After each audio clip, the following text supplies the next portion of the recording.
Praise the Lord. நீதிமொழிகள் 20ஆம் அதிகாரம். திராட்சரசம் பரியாசம் செய்யும், மதுபானம் அமளி பண்ணும், அதனால் மயங்குகிற ஒருவனும் ஞானவான் அல்ல. ராஜாவின் உருக்குதல் சிங்கத்தின் கெர்ச்சிப்புக்குச் சமானம். அவனை கோபப்படுத்துகிறவன் தன் பிராணனுக்கே துரோகம் செய்கிறான். வழக்குக்கு விலகுவது மனுஷனுக்கு மேன்மை. மூடனானவன் எவனும் அதிலே தலையிட்டுக் கொள்வான். சோம்பேறி குளிர்கிறதென்று உழமாட்டான்.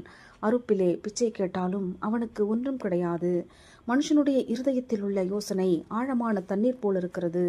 புத்திமானோ அதை முண்டெடுப்பான்.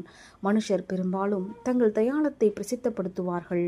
உண்மையான மனுஷனை கண்டுபிடிப்பவன் யார்? நீதிமான் தன் உத்தமத்திலே நடக்கிறான். அவனுக்கு பிறகு அவன் பிள்ளைகளும் பாக்கியவான்களாயிருப்பார்கள். நியாயாசனத்தில் விற்றிருக்கும் ராஜா தன் கண்களினால் சகல பொல்லாப்பையும் சிதற பண்ணுகிறான்.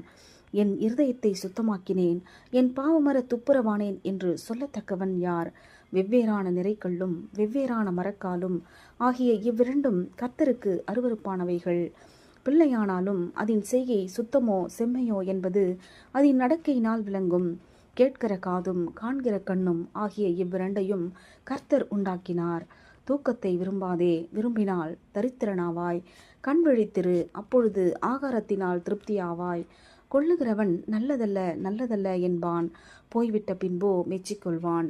பொன்னும் மிகுதியான முத்துக்களும் உண்டு, அறிவுள்ள உதடுகளோ விலையுயர்ந்த ரத்தினம்.